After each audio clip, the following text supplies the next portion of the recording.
Welcome to the Peter King Podcast. So happy you could join us this week.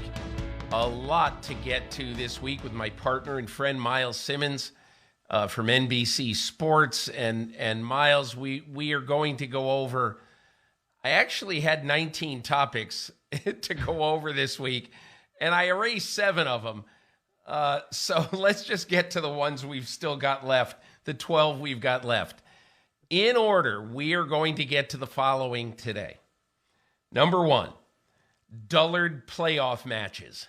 Now, I think you understand what the word dullard means, but man, I don't remember a wild card weekend, even a super wild card weekend, where I looked at the matches and said, meh. That's what I say this year. We're going to go over all the coaching vacancies and wonder if 2 of the teams in these playoffs could join the coaching vacancy circus. Does anybody really want to deal with Jim Harbaugh? We'll find out. My Sunday night phone call with Sean Payton. It's not exactly what you would have expected. The fate of Sean McVay. And we're going to hear from somebody who actually knows Sean McVay and formerly worked with him. Hint, his initials are MS. The good news on Damar Hamlin continues to flow. I was in Buffalo. We'll talk about that in the second half of the podcast. And we're going to let you hear my conversation, 5-6 minutes, with Sean McDermott from the Buffalo Bills after that game on Sunday. With or Tua for this weekend? Will he play? Should he play? Don Van Natta's opus on how the NFL really kind of blew the return to play or not return to play 8 days ago as we record this on Tuesday on the Damar Hamlin saga, the night of the Damar Hamlin saga in Cincinnati. Myles and I will each name our MVP top 5. We will call out the Houston Texans. On my budget is listed the words "idiot Texans." Now, Myles, how did that happen? I don't understand. I'm usually nicer than that. And we will both chat a bit about the end of J.J. Watt. And man, I'll tell you, talk about going out on top. He went out on top individually, but certainly not with the Arizona Cardinals, who, by the way, in the last 13 months, went 5-18. And I'll also say one other thing. Remember a long time ago when the Arizona Cardinals at State Farm Stadium in Glendale, Arizona, were really, that was a tough road spot for teams. Mm-hmm. Last 13 home games, 1-12. Anyway, Myles Simmons, good to be with you again today. Oh, and also, I'm sorry. We are going to be joined by my vote for Comeback Player of the Year, Nick Gates, the center of the New York Giants. We'll get to that. He will bisect our podcast between parts 1 and 2. Myles, good to be with you. How's life going? Life is okay. It is wet and rainy in Southern California, which to some degree we need, but it also is kind of becoming a problem because we've got flood watches everywhere. But, Peter, if idiot Texans was one of the things that made it, man, some more mean stuff must have been on the 7 topics that didn't, because you're right. That's not usually you. I don't know. I got really... we'll get to this in the second part, but I got really ticked off at the Texans this weekend. All you ever heard in the offseason was, we're giving Lovey a chance. This is a tough situation. We all understand it. And what do? After Lovey Smith wins 2 of his last 3 games and has his team playing hard until the end, he gets whacked. That is what an idiot franchise does. Period. That's all there is to it. But anyway, we're going to get to that a little bit later. I don't know what else I have to say on that, but that's really about it. All right, Myles, let's look at the playoff matches first. And I think probably Dallas at Tampa is the best one because obviously it's going to get a gigantic number with the Cowboys in it, with Tom Brady in it, and all that on Monday night on ESPN and ABC. But I don't know. I found the scheduling to be kind of notable in two ways. There's a West Coast game kicking off Wild Card Weekend on Saturday afternoon. At 1:30 Pacific time, the San Francisco 49ers and Seattle Seahawks will play. That matchup we all saw coming to kick off the playoff season a few months ago. Geno Smith at Brock Purdy. Now, I am in no way going to poke fun at either one of these guys. Geno Smith's one of the great stories of this season. Brock Purdy might be better. And so I'm not killing him. You earn what you get in the NFL and all that. Or you get what you earn. But the fact that the 49ers and the Seahawks are the kickoff game on Saturday, when theoretically the primetime game is the one that is supposed to be the big rating game, and the primetime game is Chargers at Jacksonville. And then on Sunday, the kickoff game is Miami at Buffalo, which just has a weird feel for the team that everybody is sort of kind of has adopted as their team right now, and that's the Buffalo Bills. The whole 5-game, 6-game schedule, just has sort of a weird feel this year. Yeah, it's funny because the whole day on Sunday, I was anticipating that the Chargers and Jacksonville Jaguars would be kicking off at 4:30 on Saturday, because that's usually the AFC South, memorial time slot, because that's the one that it always happens. And, I guess the Los Angeles market, and Lord only knows how much the Los Angeles market truly cares about the Los Angeles Chargers and Los Angeles Rams for that matter. But I guess that might have factored into it when you take that thing into prime time. But yeah, it is an odd feel, because I honestly thought that because it's Tom Brady and because it's the Dallas Cowboys, that game would be in the marquee slot of Sunday night, but it of course is not, and instead gets the Monday night marquee slot, which I guess makes sense, but doesn't necessarily make it great for whatever team wins that one, because you're then going on the road for your presumably for your next matchup, in the next round. So it's just one of those odd kind of deals. I don't really know exactly why they did it the way they did it, but Baltimore and Cincinnati on Sunday night, could be really good, but we don't know if Lamar Jackson's going to be healthy. And even if he is healthy, he has not practiced since suffering the injury on December 4th to his knee. So I don't really know what we're going to see out of Baltimore. And to me, that is really what makes that Baltimore-Cincinnati matchup just kind of fall flat. I wrote something in my column this week, Miles. Love to get your opinion about it. And we're just going to detour very quickly and briefly to this. But if I'm the Ravens, I've got a real problem right now in paying Lamar Jackson 5 years, $240 million or whatever this monopoly money has become at the quarterback position. The reason I've got a real problem is, so Lamar Jackson has missed 5 starts in each of the last 2 regular seasons. In addition, he's missed about 3/4 of another game in that year. So in essence, Lamar Jackson has missed 1/3 of each of the last 2 seasons because of injury. And I said, if I were the Ravens, I would just say, hey, listen, we need to see 2023.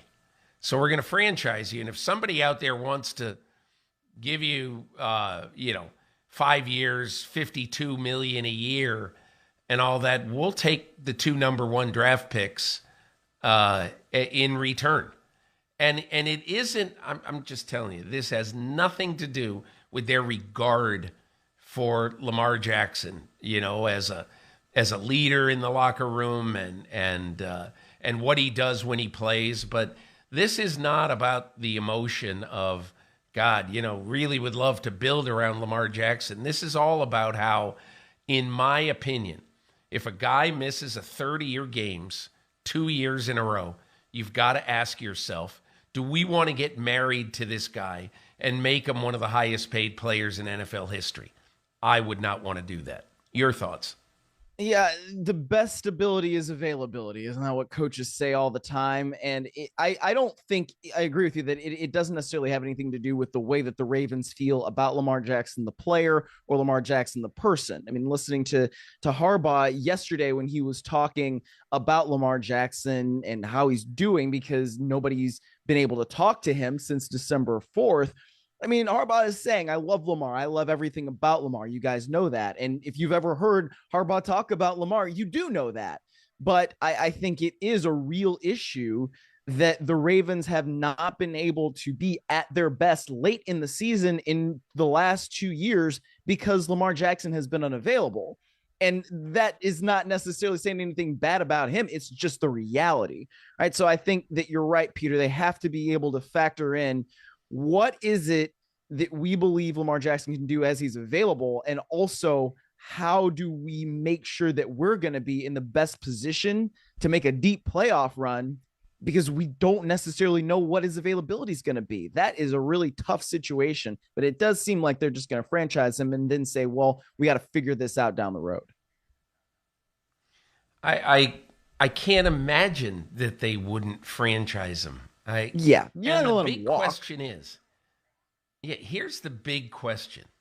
Okay, there's a bunch of teams in the NFL that need quarterbacks. I guess I would ask you if you're a team that needs a quarterback, okay, and let's just focus on a couple of teams that might think hard about Lamar Jackson. Okay, and ask yourself this question. If you are the New York Jets, and I don't know what their pick is, it's probably around 13 or 14, but if you're the New York Jets and you have to pay Lamar Jackson $50 million a year, and you have to give up your next 2 ones to get Lamar Jackson, would you do it? I think there's probably a lot of people in greater New York and a lot of people who love the Jets who would say, do it. If you're Washington, would you do that? So you could point to 4 or 5 teams that you would say, that's an interesting question, whether you should do that. But we'll have a lot of time to talk about that. I just wanted to introduce that because just my feeling. I can't imagine them continuing down this road unless they have some significant guardrails in the contract that would protect the Ravens. And if you're Lamar Jackson, I don't think I would do that. I think I might just want to play 1 more year on the franchise tag or take a shot. If I'm Lamar Jackson, it's almost a perfect world to get franchised because then you would smoke out who really wants you. Mm-hmm. And keep in mind, if he gets offered 5 years, $250 million, the Ravens still could, basically say, no, we'll pay him that. You did our bidding for us. And so it's an interesting story. So we'll go over that. We'll pick another podcast a couple of weeks down the road to really go over that. Okay, coaching vacancies. This is the time of year, obviously, that you look at coaching vacancies and you look at how the world is spinning right now, and you say, okay, which is the best one? Which is the one that you think you could win fairly soon? And it's a really, really tough call. Originally, I might say Indianapolis because of all the talent on the roster, but that talent on the roster played crappy in 2022. So I don't know if that offensive line is any good anymore. I don't know if you can trust the key players on that defense, like Shaq Leonard, to stay healthy. So I don't know what they are. Now, Denver and Carolina, to me, are fascinating teams. They each have good defenses, and they each have major question marks at the quarterback position. The problem with Carolina, in my opinion, right now, is that if they were to want to go get Sean Payton, I don't think the Saints would agree to trade him in the division unless they got Carolina's first-round pick this year. If they got Carolina's first-round pick this year, I would be very interested in that job because that defense is really good, and you can draft your quarterback of the future. So if I'm Sean Payton, I'm kind of interested in Carolina, even though I don't necessarily think that the Saints, you might have to fight the Saints to make that. But anyway, I guess, when you look at these right now, Myles, what's the job that if you were a coach, you might really want? Well, I think Carolina probably is the best opening in part because of that defense, and part because of the resources that you're going to get from David Tepper, who really wants to win. And that division is not very good, right? I mean, this is a division where 8-9 was the winner of that division. And, who knows what Tom Brady's going to do next season, if he's going to retire or if he's going to go elsewhere. We don't know. But I think that particular team opening is pretty good because of all those factors. However, I think that is one job where you really should say, well, we know who that coach should be, because I think it should be Steve Wilkes. I mean, you can talk about anybody's interim job and what they've done. Steve Wilkes went 6-6 and had that team on the verge of a division title with, basically one hand tied behind his back. I mean, it's incredible the job that he did coming in when the team was 1-4 under Matt Rule, the quarterback carousel that they had to navigate, the fact that coaches continued to leave and he fired some of them as well. This was not necessarily the way he would set something up to win, and yet he was still able to do it. And you listen to what is coming out of that Carolina locker room with the love and the support that he has. I just feel like it's kind of a no-brainer. You stick with what you have there. And so that it's an attractive job opening, but it also is one that should be an open and shut case. I'll give you mine in order right now. Okay. I'll give you, there's four openings right now, and it's not going to end with 4. But anyway, there's 4 openings right now, which is not many compared to 5. Hang on a minute. Yeah. Am I missing the 5th? Yes, you're right. I totally forgot about the Texans. The Texans, by the way, will be number 5. It's because you think they're idiots. I mean, Cal McNair. I mean, come on. It's just ridiculous. Okay, 5 openings. Number 1, Carolina Panthers. I love that defense. And unless you have to give away that first pick, you have the ability to bring Sam Darnold and maybe even P.J. Walker with a young quarterback who you won't have to rush into the job. And forget Matt Corral, who was a rookie this year, but who never got a shot because he was hurt early. You never know. But they're probably going to have to thin that herd this offseason. Okay, my number 2 would be the Denver Broncos, in part because I'm not giving up on Russell Wilson. I just I don't know why, but I have this irrational thought, probably, that someone who really knows how to coach a quarterback, and I'm very surprised what happened with, obviously with Nathaniel Hackett, but I just have a feel, especially with that defense, that they're good enough to save. And I understand if you don't fix Russell Wilson and if he plays poorly again, I've picked the wrong lottery ticket. My number 3, and it's close because I don't really like them too much, is the Indianapolis Colts. because I believe that the general manager there is really good, Chris Ballard, and he's not going to get emotional about anything. I think he's going to be very clinical in his analysis of what has to be done. And also, they're in a division that it's not a long ride to the top. My number 4 would be Arizona. I think this is a lousy organization right now.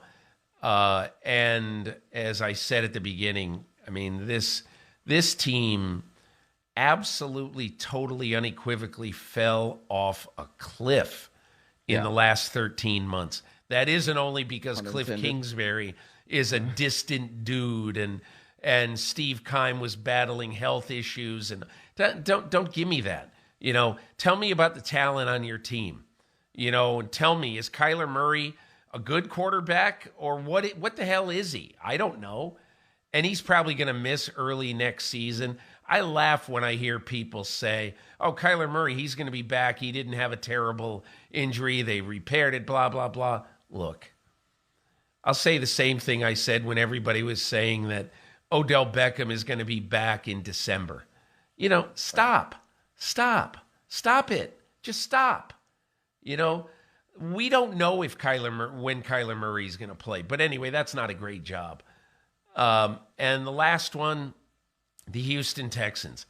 Any organization, even an organization that has the second pick in a draft with a bunch of good quarterbacks, needing a quarterback, with a little bit of talent on that defense, anybody would say, well, geez, nowhere to go but up, bad division, everything. I get that. I just don't trust this organization at all. You don't fire your head coach 2 years in a row after 1 year. You don't do it. It's why would any really good candidate want that job? I have no idea. I would not walk away from any interview request. I would run away from an interview request with the Houston Texans. So, having said all that, let us go to one last thing about coaches. And I want to get your opinion, Myles. The only way that I would want to hire, let's say, Jim Harbaugh or Sean Payton, the only way is if I could look across the table from them and be convinced that they were absolutely all in. They were ready, they were hungry, and all that stuff. And again, I think it's hard to predict what is going through a person's mind. But I remember Sean Payton telling me how much he needed a break, and how he hated having to have a bunch of Diet Coke at 2:00 in the morning to stay awake for the last couple hours of work. He needed to get away. Is he ready to go? I mean, I've talked to him a bunch of times. He sounds refreshed, everything like that, but I'd really need to hear it and analyze this and understand, especially because it's going to cost you something to get him back. But I want to tell you a little bit about my conversation with him Sunday night. I was sitting in my hotel room in Buffalo writing about the Bills game, about Damar Hamlin, and phone rings. And honestly, I don't really answer the phone on Sunday night. I just don't have time unless it's somebody I'm looking for to help me with my column. But if a friend calls or whatever, I let it go. I just don't have time. So on Sunday, the phone rang. It was Sean Payton. I said, I got to take this. So I took it, and he goes, hey, we can talk about that other stuff and all that. But he said, I need your help on something. I said, what? And he goes, I got to pick an all-pro team. I got to vote this year, and I got to pick this all-pro team. So can we talk about some of these categories? I'm just going to tell you what I'm thinking. I want you to tell me your thoughts. So we went over it, MVP and defensive player, offensive rookies, and all that stuff. And it was so interesting to hear him, Sean Payton doing his research, and wanting to have, a good ballot and all that stuff. I don't know what it says that he called me, but But anyway, he called me, and then we talked about it. And look, he doesn't know what's going to happen. He doesn't know what any of these conversations are going to be like, whether he can really get on the same page with anybody, and what the offer is going to be, the pros and cons. I will just say this. Sean Payton has moved to Southern California for the season to work with Fox and just to live there. And he really likes his life. He likes his life. And there's nothing wrong, for those who haven't been to Huntington Beach, California, there is nothing wrong with Huntington Beach, California. No, there's not. If Sean McVay, will you stop? Did it again. If Sean Payton really has an issue, with his current life, if he's jonesing to get back, he's going to be able to get back. But I won't be surprised if he delays it till January 2024. That's just my thought. What do you think about Payton right now? Well, I think he has the luxury of choices, right? I mean, he is one of the most, if not the most coveted coach that's out there on the market. And if you are a team, then you should want to inquire about Sean Payton, and you should want to be able to try to sell what you think a vision of an organization should be to him, right? I mean, that's kind of the difference between where he is and where some other coaches are. He doesn't necessarily have to sell himself to the ownership. It's they have to sell what they want and what they think they can be as a team to him. And so when you are a head coach who's won a Super Bowl and you like your life, you're living in Southern California, trust me, I very much understand that's something that he has the luxury of, so I think that's kind of the difference between him and a Jim Harbaugh, because even though Harbaugh has had the success, he's the one that's at the college level. He's got a job. Right. And so he's kind of trying to kick his way back into the NFL because he wants to win a Super Bowl, which is something that I also understand. So I think it's easier in some way for Harbaugh to say, like, yeah, I'm going to embrace this with an enthusiasm unknown to mankind, as he likes to say, versus Sean Payton, where it's like, unless it's the perfect situation, why would I give this up? I think that's what he's going to face. The one question is, Myles, and I don't know the answer to this, is what if the Broncos figure out a way to satisfy the Saints?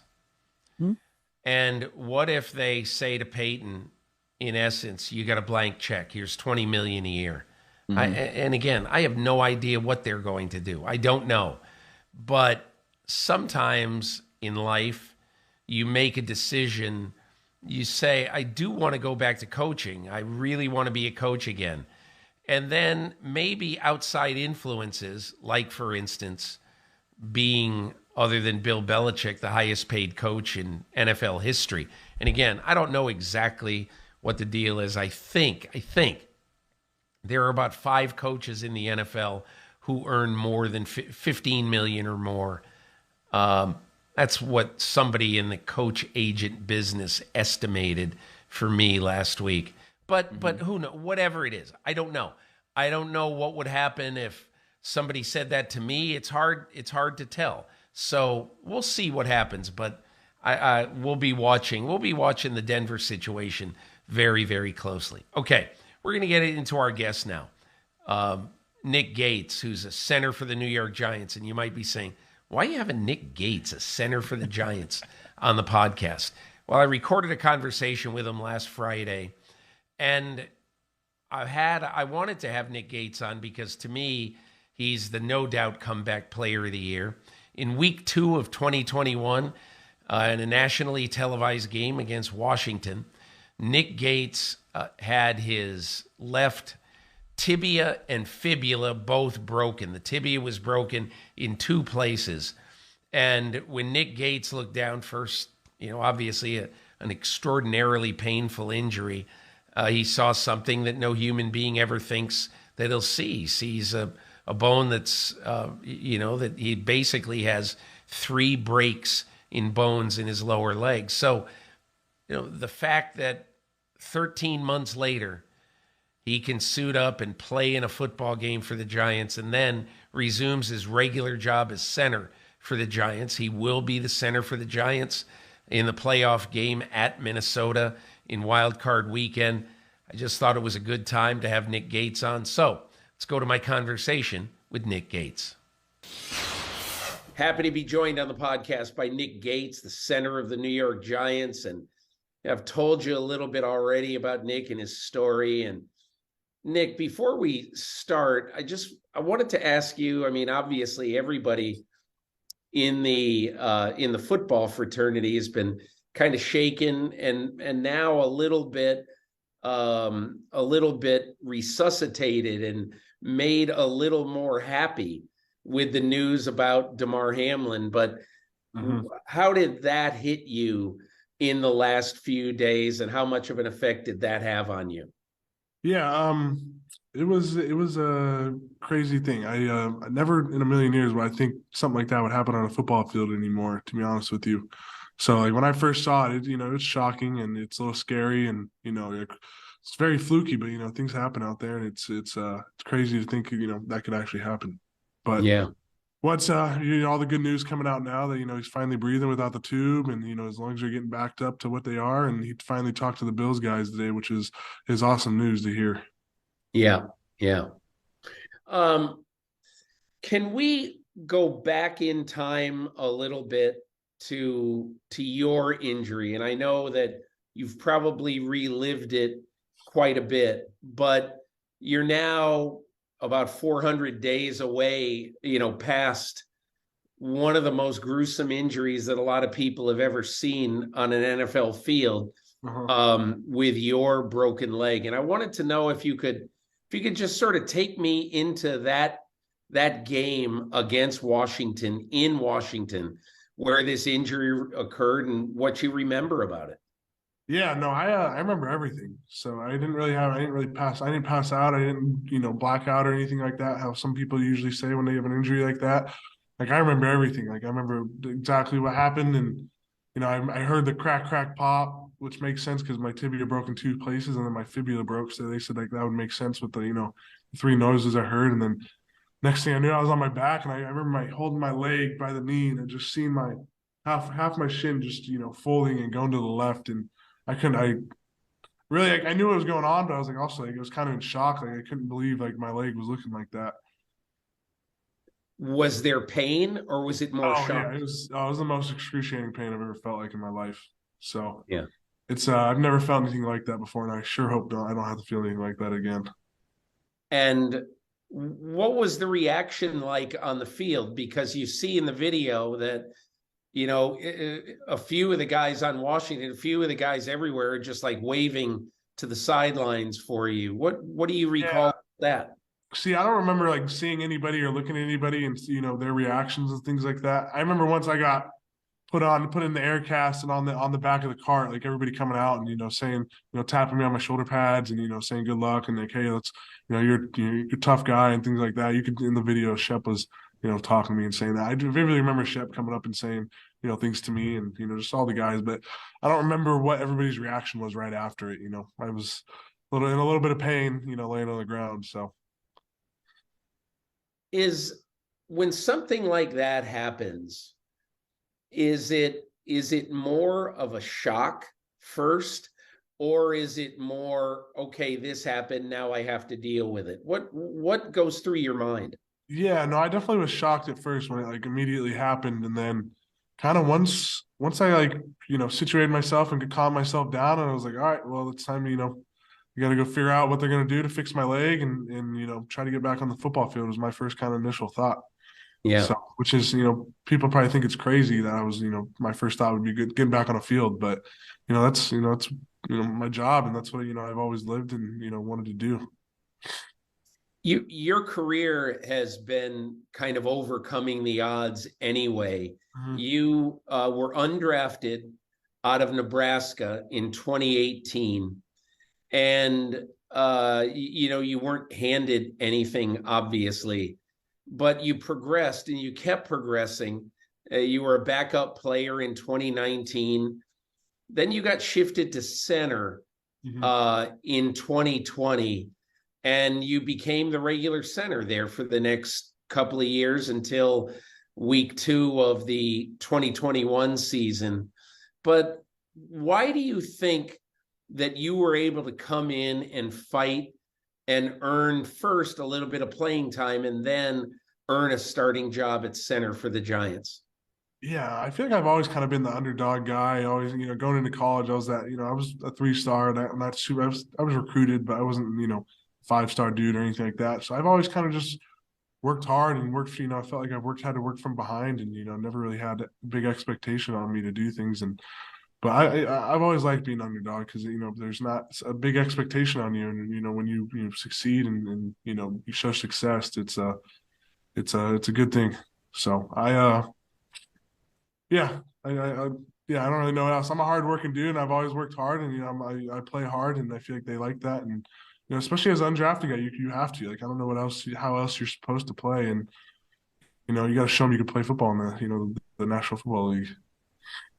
This injury in week 2 of 2021 resulted in your tibia being broken. It was in 3 pieces.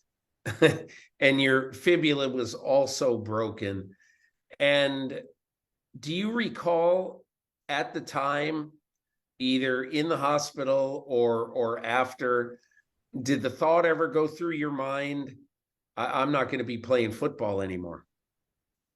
No, definitely. There was definitely, it wasn't even that soon on, but it was more like, when I had that last surgery, my 7th surgery, when I had that rod removed and I had the infection in my tibia, Yeah. I thought I didn't think I'd be playing this year. I didn't know if I was going to be able to get back to, get back to, playing ability for this year. But, I had a, training staff help me up, and we did a good job, finally, doing stuff and finally got back out there. But no, there's definitely times I was going to retire, and I thought about retiring and thought about, giving up on football and, just going home and, just starting a normal life. But I would sit in the boxes, first, 3-4 weeks of the year. And I was like, this sucks. I don't want to sit and watch football. I'd much rather, be out there playing with the guys. Like, what other job in the world do you get to go out there and hit people and have fun and, talk crap and just, run around and do whatever you want basically on the football field.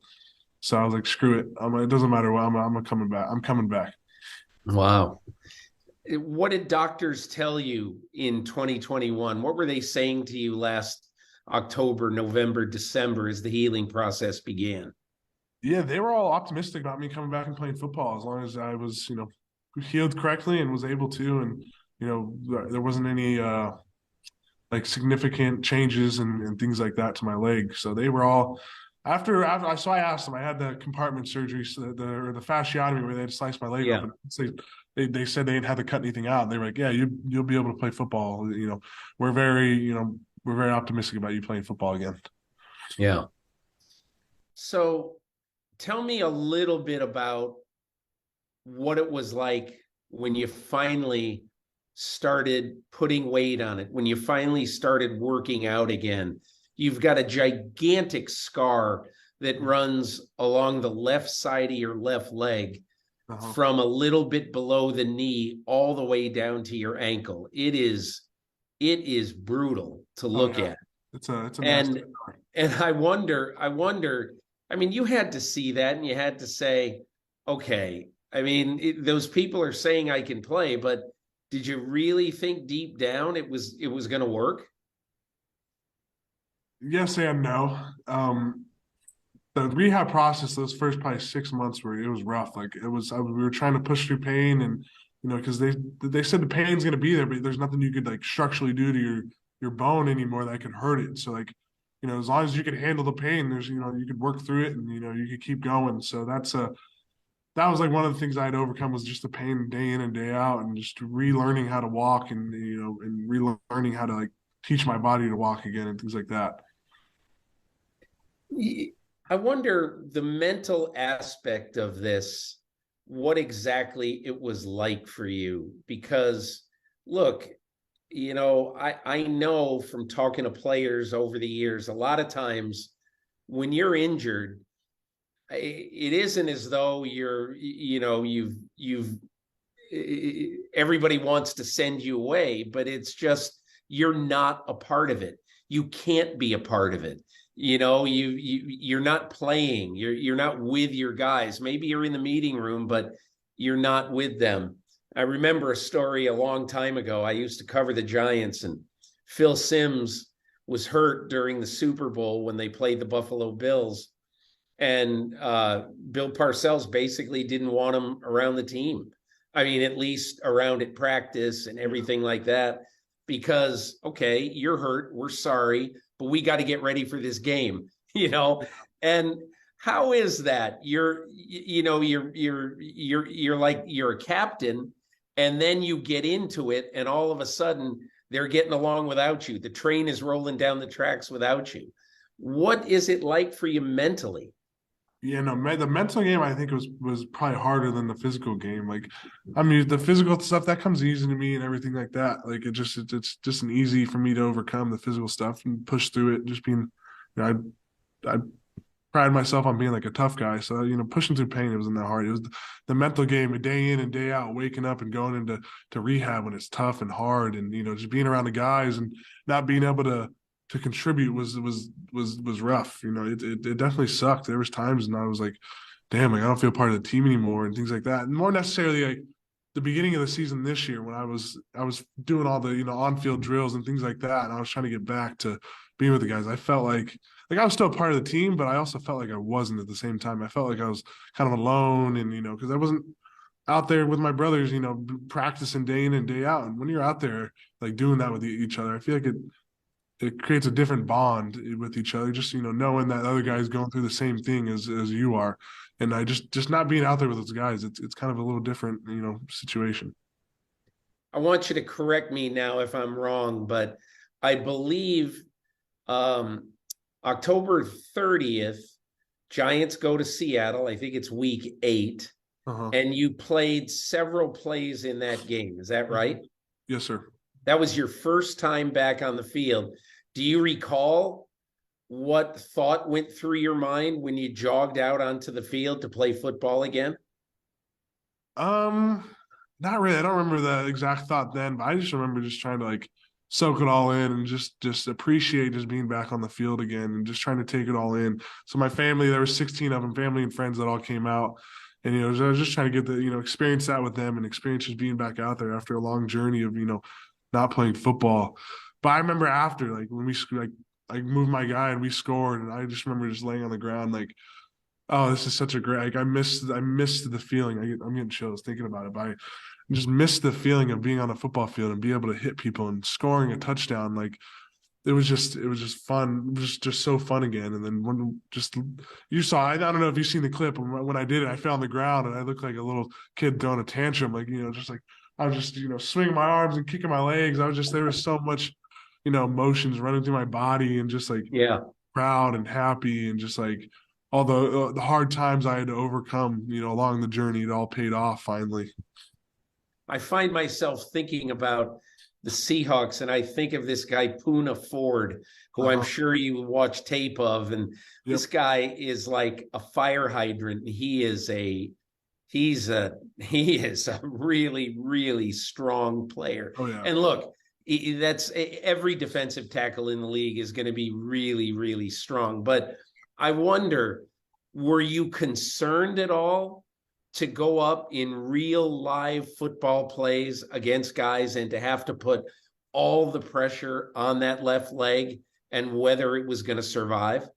No, I actually wasn't worried about that at all because we had the 4 weeks before I got activated off the PUP list. So I was, working out with Mike and all the trainers and the training staff and things like that we were trying to get myself in the most possible real situation, like real football situations, and trying to stress my leg and, trying to put as much pressure into my leg and getting that ankle flexion and everything back, trying to just what am I trying to say? Trying to just try to get as much of a football movement and football play as we could. And you can only do so much, but I remember my first practice back, I knew once that happened, I knew I could play football again and most likely at a high level. And I wasn't, once that happened, I really wasn't too worried about it. And so just a couple of weeks after Seattle, Giants played at Dallas and you played the full game, Yep. all 64 snaps. It's one thing to go in there for a little cameo appearance, 5 plays, 13 plays, whatever you played early on. But now to go in, I think that was Thanksgiving Day, in fact, at Dallas. And now to go in and play the complete game. You walked off the field that day. You remember what you were feeling and how you were feeling that day? No, I definitely do. I think that was probably one of my best games I've ever played, as a NFL player. I think even college, it's probably one of my better games I played my whole career, if I had to say. So I felt pretty accomplished and pretty, proud of myself. And I didn't know, I have a saying, it's never as good as never as bad as you think it is. So I was not trying to get too high or too high before I watched the film. But after I watched the film, I was like, oh yeah, I had probably one of my better games I've ever played ever. So that was probably like my feeling coming off the field. And so now, how do you feel physically right now? And do you feel like you're as healthy as you have been, in your career? How do you feel right now as you get toward the end of this comeback season for you? To be honest, I really don't feel my leg anymore. It doesn't bother me. There was, I think last week, a guy got kicked and rolled my ankle a little bit a certain way. Like my toes turned in instead of, like, how you usually roll your ankle and it's out. My toes turned in and like twisted my tibia a different way than I have before. And so my tibia was sore for like a day or two after. But other than that, like it hasn't bothered me. It hasn't caused me any pain or anything like that. So it's kind of weird to think about, that there's a big whole rod down my leg and my leg was snapped in half at one point. It doesn't bother me at all anymore, which is crazy. So, I mean, it's actually stronger than it was before, like realistically. So, like literally, unless you run a car over it or a truck over it, that thing is not snapping or breaking ever again. Let's not try that. Yeah, let's hope not. But, yeah. So it was, it doesn't even bother me. I don't even think about it anymore, to be honest with you. I had an AC sprain, so it's kind of crappy, but it's kind of nice at the same time. I was too worried about that. So I never really even thought about my leg after that. So. What do you think when people mention you for the Comeback Player of the Year award in the NFL? No, it'd be a pretty cool award, to win and everything. But at the same time, it is what it is. It's it's an award. I'm much rather focused on winning playoff games and going to try to win a Super Bowl. Nick, for those who don't really know and haven't really followed your team very closely this year, you've been there now a while, and I wonder, what difference do you think has Brian Daboll made in the day-to-day operation of your team? I think the one thing that he has done and helped is just everybody could just be themselves. Like you just let your personality shows, and like there's no cliques and there's nothing like that in the locker room. Like literally everybody in the locker room gets along, and like I'm not saying we didn't get along in past history, but it was like, I don't know, everybody could be themselves, and I think just everybody likes that and everybody gets along, and that's like kind of what the one thing he's changed. And not everybody's around here walking on eggshells. Like you can be yourself and walking, as long as you show up and do your job and you be a pro on the football field, he's like you can be yourself, It's just which is awesome. So as somebody who has to now snap the ball to Daniel Jones, I think the outside world sees him, and we're pretty sure before this year, well, this is probably going to be it for Daniel Jones. The Giants will have another quarterback next year, whatever. He has played very, very well, both running and passing. The interceptions are way down. What do you see this year when you look at Daniel Jones? What has the improvement been like when you watch him? Yeah, no, Daniel's my dude. I'm so happy. Just first of all, he's so happy and proud of him, and all the adversity he's had to overcome, and all the doubters that he's finally gotten the silence after playing really well this season. I always knew he had it in him. I always knew he had the skills and the mindset and everything. He just needed some coaching and needed some good players around him to help him out and help him succeed. But he's one of a kind. I don't think I've ever been around a quarterback like him. He first one, I know he's a quarterback, but he's the first one, the last one out. He's going to be prepared no matter what.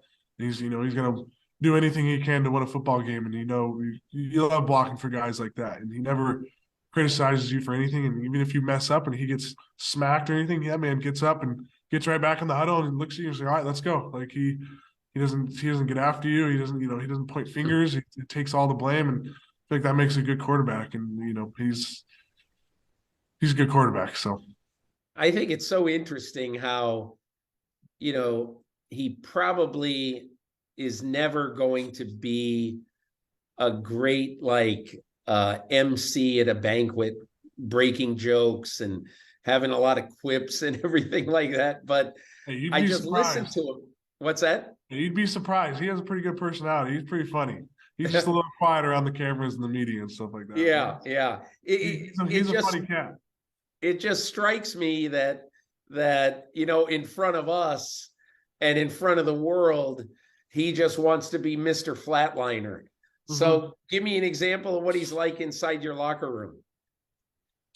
Yeah, he's a smiley, happy dude. Like he'll sit there and crack jokes with you if you're over there, you're talking with him, and he is pretty even keeled for the most part. I think that's a good quality in a quarterback because you can never get too high and never get too low, and you never know, it's never as good or as bad as you think it is, and I think he does that pretty well. And I don't know. I know there's not like specific examples, but he's just he's fun to be around, and everybody enjoys being around him, and I think everybody knows that now.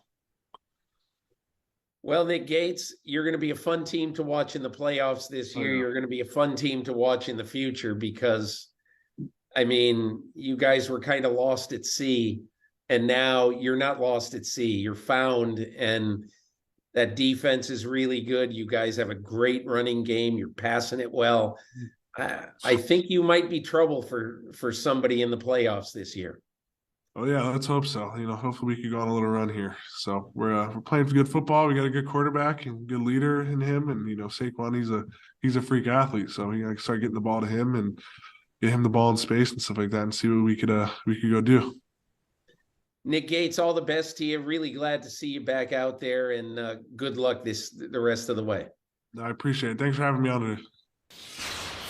My thanks to Nick Gates. The amazing thing is listening to him say, I don't even feel it anymore. I don't have any problem. My leg feels absolutely normal. 7 surgeries. It's just amazing to me that Nick Gates is back, and look, rightfully so. Everybody talks about the remarkable medical care that helped save Damar Hamlin's life. These guys who saved Nick Gates' leg and have him back on the football field. Hats off to you as well. So I wonder now, there's a really interesting story written by Jordan Rodriguez, The Athletic, about the fate of Sean McVay coming after their last game Sunday in Seattle. And obviously a bad year for the Rams, a lost year for the Rams. And now we're talking about the fate of Sean McVay. He seems to want to sit back now. I was told by somebody with knowledge of this situation that the Rams would really like Sean McVay to get away for a while. 2, 3, 4 weeks. There's no hurry. Whatever they do, because look, Myles, I believe that if Sean McVay leaves, if he departs the Rams, that they're going to give the job to, eventually, they're going to give the job to Raheem Morris, their current defensive coordinator, beloved figure inside that organization after 2 seasons. But I wonder, you worked for the Rams.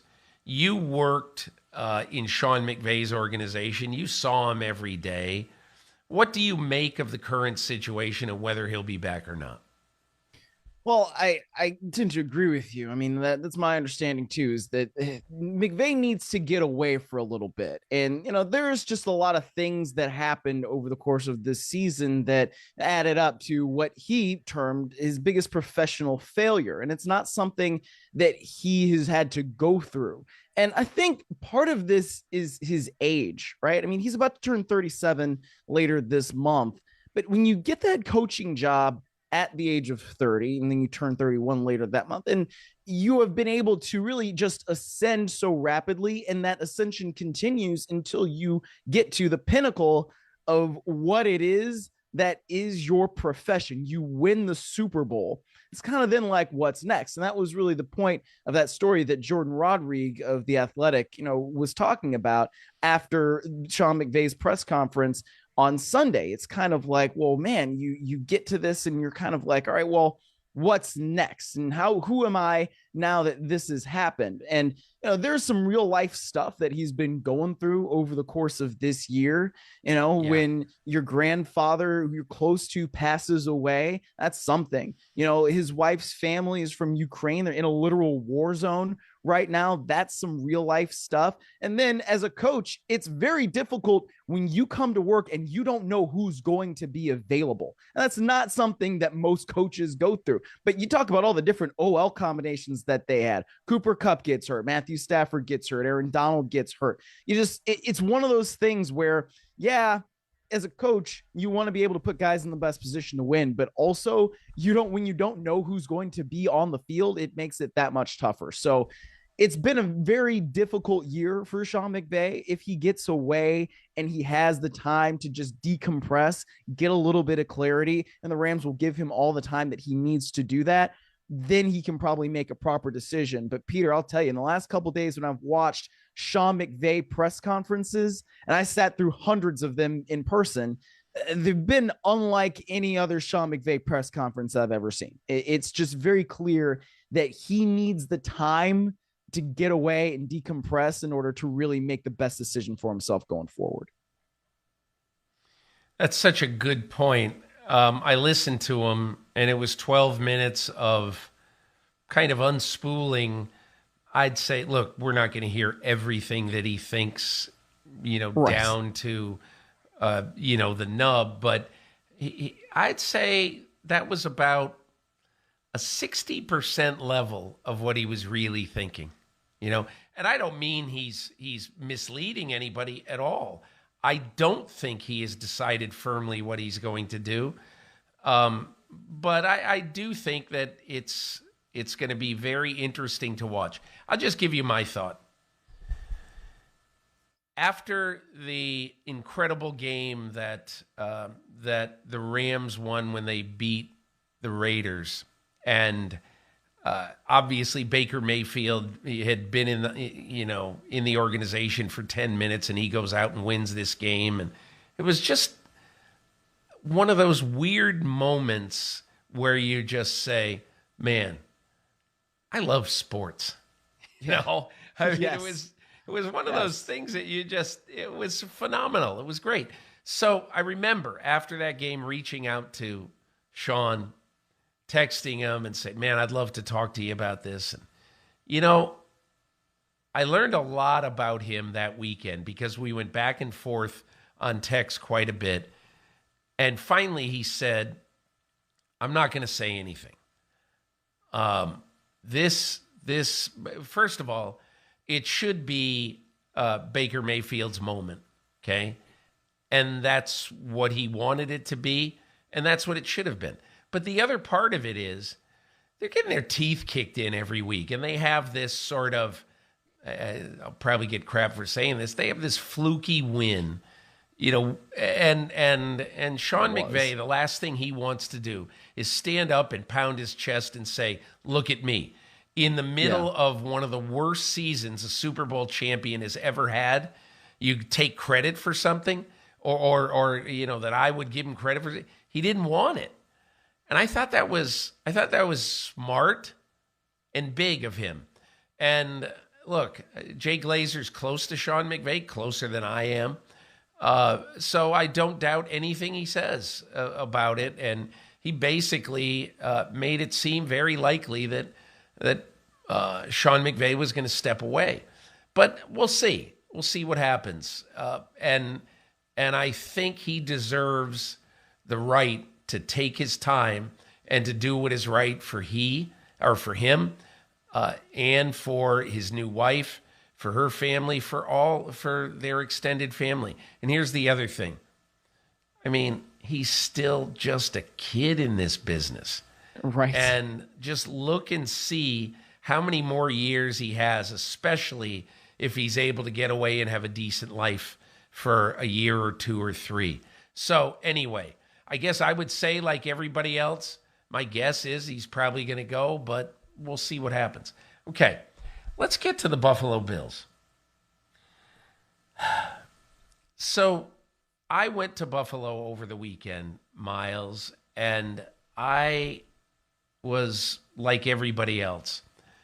I'm there watching the game on Sunday in the press box, and this weird thing happened, and I wrote about it in my column. This weird thing happened. I was looking right as they were lining up to kick, and there was a balloon floating over the stadium, and like it wasn't really windy, so it was kind of lingering. It had been let out, and it flew up into the sky, and obviously was some sort of helium thing. But it also had 3 balloons attached to it, and the balloon was a gigantic silver number 3, and it was just kind of bobbing over the stadium. And I just thought, this is so incredibly surreal that for as dumb a cliche as this is, Damar Hamlin, number 3, is just, his presence was everywhere on Sunday, in the parking lots before the game, through the number 3 jerseys in the stands, fans holding up big number 3s, a lot of fans doing this at the kickoff, just holding up 3 fingers, okay? Yeah. So, you feel this, you just feel it. Now you say, oh my God, this guy even is in the airspace over the stadium. And so Nyheim Hines takes the ball at the 4-yard line, and he runs it back 96 yards. And I don't know. I looked around at that moment. I looked everywhere, and I looked down in the stands, and I'm serious. You think that you were in the students section of the University of Wisconsin when they play jump around, because all you saw was, it was like 70,000 people had pogo sticks. They are all jumping up and down and just going out of their minds. They just can't believe. Nobody could believe it. It's like Jack Buck. I don't believe, what I just saw. The Kirk Gibson moment. Yeah. So let me, obviously, and then he does it again, and it's just whatever. So after the game, I get to Nyheim Hines. I interviewed him for NBC. I wrote about it at the top of my column. If you haven't read it, I kind of enjoyed the top of my column, he said braggingly, or in a braggadocious way, whatever that word would be. It was good. It was good. Flex on it. Yeah. Yeah. But so what happened, he said to me, he goes, when I got here 2 months ago, I didn't know anybody. And one of the first guys to talk to me in the organization, not just a player, was Damar Hamlin. And he came up, introduced himself. I was in the hot tub, and he introduced himself on the first day. And almost every day he's come by, had a conversation. Hey, how you doing? What's happening? Whatever. And he said, almost every day he said something to me. This is the week. You're going to break one. You're going to do it this week. This is it. And they even had this fun thing going back and forth about #free Hines. They would say that to each other. And last week, the week before he got hurt, that's exactly what Damar Hamlin did. He walked up to Nyheim Hines before that game in Buffalo and said #free Hines. And so I have to say that, I'm not Nyheim Hines, but talking to him, being with him, he said, I have got to make something happen. I've got to do something right here for us and for Damar. And obviously the next thing you know, 14 seconds into the game, is one of the great moments in Buffalo Bills history. So we're going to hear from Sean McDermott in a moment, but you're 3,000 miles away, Miles. What are you feeling? What are you thinking? What was it like for you sort of watching that game? I'm curious from somebody who wasn't there but who covers the league, what it was like during the week and what it was like in that game.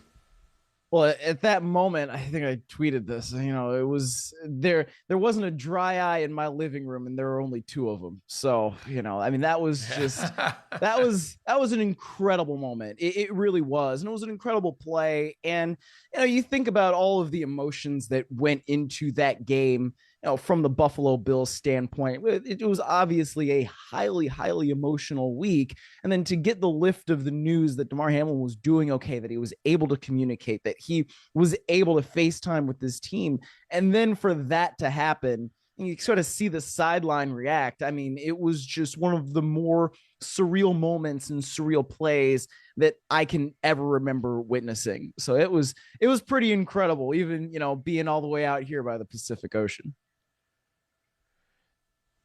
One of the things that was really interesting about this is that, after the game, we're going to hear from Sean McDermott in a moment, but it's amazing to me that Sean McDermott, had they won the coin toss before the game, the Bills were going to defer. Yeah. And, as I said to him afterwards, man, I bet you're glad you lost the coin flip. And he says, yeah, I really am. Anyway, let's hear from Sean McDermott for a few minutes before we get to a couple of last topics and wrap up the podcast. Here's my conversation post-game with Sean McDermott at Highmark Stadium in Buffalo. With Sean McDermott of the Bills. So, Sean, what did you learn about yourself as a football coach this past week? You've been in the NFL for 21 years. What did this week teach you? The value of people. It really did, and how important people are. And I think I've known this before, but it reaffirmed it for me that you care for the player and the person first, and then the player second, and the value of people is amazing. Did you feel the outpouring of warmth and affection to your team in the last few days? Absolutely, Peter. Absolutely. I mean, the amount of support that we've received inside the league, around the league, watching the Jaguars and the Titans in a win and end game last night, stop enough before the game and come to midfield and pray together. It says a lot about our league, and it really says a lot about people in our world. So when Zach Taylor goes to you on Monday night and you say to him, I don't feel good about playing this game, I got to be with my player, I think that really struck home with people. Was that just a natural thing for you to say at that moment? Yeah, I mean, I feel, at the end of the day, and this may not come out right, but I'm responsible for the health and well-being of these players and staff. And, I wish to this day that I could have protected Damar from that situation. And, I don't take that lightly whatsoever. And, but Zach was phenomenal in how he handled it. And if I was Damar's mom and dad, and, I would want that coach to be with my son, especially if I didn't know that they were there, but especially if they couldn't be there, that the coach went with them. What was the toughest thing about this week for you?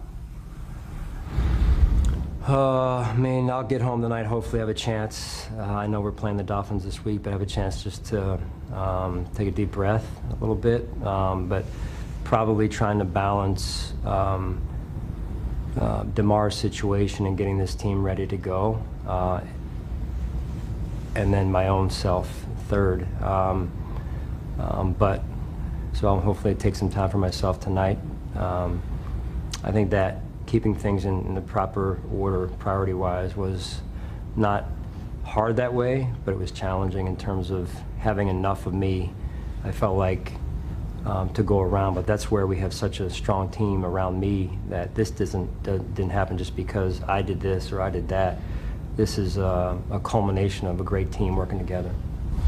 A lot of people were watching this game all around the country and all around the world, and they see the kickoff return by Nyheim Hines to begin the game. You said after the game that you would have deferred. So had you won the coin toss, you would have wanted the Patriots to get the ball first. I bet you're glad. Maybe this is the first time that you're glad you lost the coin flip. Well, we haven't been winning many of those, Peter, this year, so I'll take what happened today, but I'll go back and talk to our captains about, we'll have to do a teaching class this week on how to win a coin toss, I guess, but I'm glad they lost this one. So, did you have any idea that something like that could happen? Like I said in there, I thought to myself, you go through situations in your head as a head coach, trying to manage the game is my #1 job, and thinking to myself how special it would be if we took the opening kickoff back. And I know the guys were working hard on it this week, and it was almost like, man, I wonder if that's going to come together at just the right time, and it surely did, and was fun to be a part of it. We're in a divided country right now. These are divided times.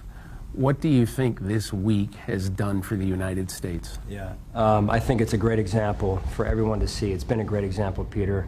The power of the gap being closed by love, and when people can put their agendas aside for the greater and common good of other people, and how good we can be when we do that. And I hope that continues. I hope this is a great example and reminder to people of the power of prayer and the power of love, and that can close a huge gap.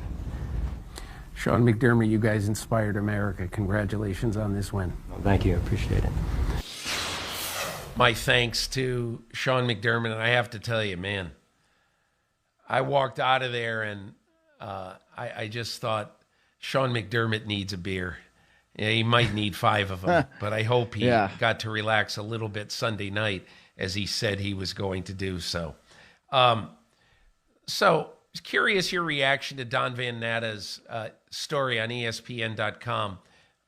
We are recording this on Tuesday morning, and when I woke up Tuesday about 6:15 Eastern, I read the story and thought it was powerful. And he made the point in the story that the 66-minute delay between the time that Damar Hamlin was hurt in Cincinnati and between the time this game was postponed and eventually canceled, that there was a lot of discussion going back and forth, and it was clear that the league didn't say right away that, oh, we won't be playing any football. It sounded very much from this story that, the league was very open to playing the game. I don't know that they ordered anybody to, or that the conversation was, oh, we will resume this game. I don't know that those words were said, but it was clear that the NFL was looking for a path to resume this game. And the coaches and the captains of these two teams basically said it wasn't going to happen. And it really paints the league's executive vice president, Troy Vincent, in a very bad light. That he basically was wavering, and he was kind of all over the place. I wonder, give me your thoughts after reading the Van Natta story, and I would encourage people to read it at ESPN.com. Yeah, I'd encourage people to read it too. It really does paint a great picture of what was going on in the bowels of that stadium, as you had two teams that had basically witnessed something that nobody ever wants to witness, especially on a football field. And it was traumatic. And because of that, you needed the leadership of Sean McDermott, of Zach Taylor, of those captains from both sides. And they basically came together and said, we're not going to do this anymore. And it doesn't matter what the league wants to do, what the league might be telling us to do. We're not going to do this today because we know that it's not right for us. And I think that shows really strong leadership from those teams, but it also shows a bit of a lack of leadership and a lack of compassion, honestly, from the league.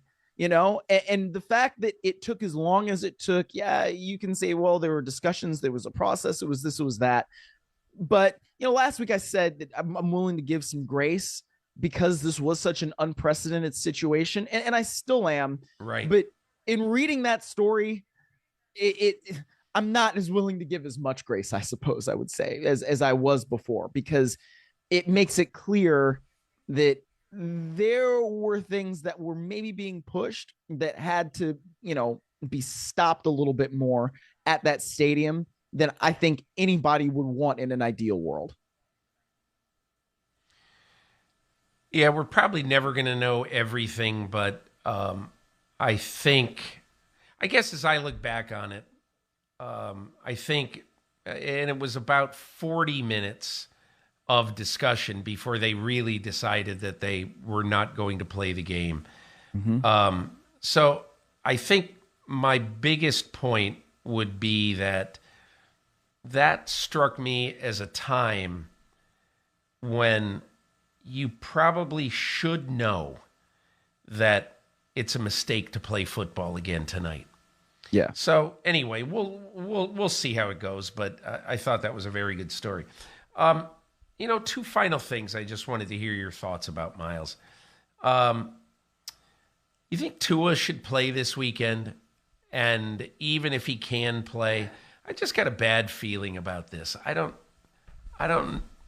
again, I don't know what the brain scans say or anything like that, but man, it just feels like it's too soon. Yeah, I mean, I'm not a doctor, I'm not a medical expert, but man, it's just one of those situations where it's very tough to think that Tua Tagovailoa should be on a football field right now. And I kind of hesitate to say that because I don't know. What do I know? I'm sitting here in Southern California and I don't know brain scans. I don't know, what exactly the marks that he needs to make in order to be cleared to be back on the football field. I don't know that, but just from I don't like how it feels standpoint, like right. That's kind of where I'm at, where it's, man, I know that I don't have that expertise, but at a certain point, just as a human, you're kind of like, I don't think it looks right, Peter. That's kind of my feeling on it. Even if I don't have that expertise. Does that make any sense? Yeah, it just gives me a bad feeling. I think we're both in agreement on that. All right, I'm going to give you my MVP top 5 in order, and then I want to hear yours. Number 1, Patrick Mahomes. He will get my vote when I file my ballot to the Associated Press on Wednesday. But we're voting for a top 5 this year. Number 2 on my list is going to be Joe Burrow. Number 3, Josh Allen. Number 4, Jalen Hurts. And number 5, breaking into the quarterback mafia, is Nick Bosa, the edge rusher of the 49ers, the best edge rusher in football and on the best defense in football, at least right now. So those would be my top 5. Myles, give me yours. Our top 2 are the same. So I would say Patrick Mahomes. I mean, he's got more touchdowns and more passing yards than about anybody else. And he led his team to the number 1 seed in the AFC, and a loaded AFC. And I think that means a lot. Joe Burrow has played about as well as anybody. I would say Jalen Hurts, though, is my number 3, in part because he has fewer turnovers than Josh Allen, who I would have at number 4. And when I said turnovers the last time, I think I said it on PFT Live, and people got mad at me and they started coming at me with Joe Burrow's interceptions and Patrick Mahomes' interceptions. Josh Allen had 13 fumbles and lost 5 of them this year, guys. So that is a significant part of turnovers, and you have these lapses. That's why, and Josh Allen's great. I mean, I don't want to, this is nitpicking, right? When you're talking about most valuable player. Right. So it is nitpicking, but that's one area where you look at Josh Allen and you say there could have been improvement. So that's where I would have him at number 4 after Jalen Hurts. And then my number 5 would actually be Justin Jefferson. So I'm also breaking into the quarterback mafia, but I think his season was so much of the reason why Minnesota is where it is. All right. And so that's why I would have him at 5, but I can't really necessarily argue that much with Nick Bosa because he was outstanding. I love Justin Jefferson, and I have no problem with him being in the top 5 whatsoever. All right, I told you my reasons why the Texans are idiots. You got a couple? Well, I mean, you could also say that converting 4th and 20, to win that game, that wasn't necessarily the smartest thing in the world. But as Lovie Smith said, I'm never going to tell players to not go out there and win the game, So I think that that's a really bad situation there. And, if Nick Caserio is going to have a third opportunity to hire a head coach in 3 years, when one was David Culley and the second one is Lovie Smith. And let's be frank about this too. That's two black men who have only had one season to do something there with the Houston Texans in what we know is a horrible situation.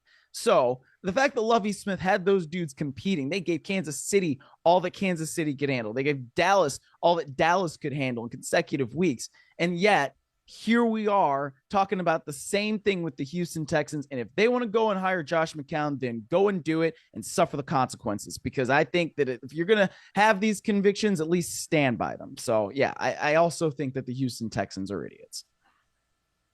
Yeah. I just don't like when you hire two coaches in a row and they both leave after 1 year and everybody else except for Jack Easterby keeps his job. I mean, it's ridiculous. It's just ridiculous. Okay, last point, J.J. Watt. I just wanted to pass along this one memory I have of Watt. A few years ago, when he was still with the Texans, I went to his off-season home in Wisconsin, outside of Milwaukee, and kind of lives out in the middle of nowhere. I assume he still lives there in the off-season, but I don't know. But he showed me everything about his off-season world and the workout stuff and all that stuff. And I remember him looking at me, and he said it almost flippantly, but he said, all this, meaning how good he was at that point, said all this doesn't happen by accident. And he just has so much of a design and a desire, has figured out the design and a desire to be great. If you have those two things and you have some athletic ability, I think you're going to go pretty far in the NFL, and that's what he did. I thought it was beautiful how he walked off the field to a great ovation and to a crowd on the road in Santa Clara, where these people don't really know him, but they were just chanting his name. And they knew coming off the field for the last time that they were seeing one of the great players in recent NFL history. I don't know. What's your thought from afar about J.J. Watt, Miles? Well, having covered Aaron Donald as closely as I did for years, I just get the sense that covering J.J. Watt was probably a lot like that, in the sense that, anytime that dude steps on the field, you really might witness something special. I mean, this is one of the most dominant defensive players that we have ever seen. And, has probably the best moment in Texans franchise history back in the 2011 playoffs when he had that pick six off of the Bengals. I mean, I can't really think of many better moments in Houston Texans franchise history. Yeah. So he's one of those guys that will be able to samba into the Hall of Fame and probably won't need much of a case when, you're in the room voting for that, Peter. Yeah, it'll be January of 2028 when someone, whether it be John McClain or somebody else, will present his case, and you won't have to talk very long about J.J. Watt. Yeah. Well, Miles, thanks for helping me preview Wild Card Weekend. We did a little bit of that. Thanks for looking in the rearview mirror, looking at the coaching situations, the 5 that are open, the thoughts that who knows what else will open. But it'll be interesting to watch this weekend because there's even though I think we both look at these 6 games and we don't really love any of them, something's going to happen. I don't know what it is, but something always happens to give these games a little bit of juice coming down the stretch. But anyway, hope you enjoyed the pod this week. Thanks for experiencing it with me and Myles Simmons. And we look forward to seeing you again next week on another edition of the Peter King Podcast, presented by Salesforce.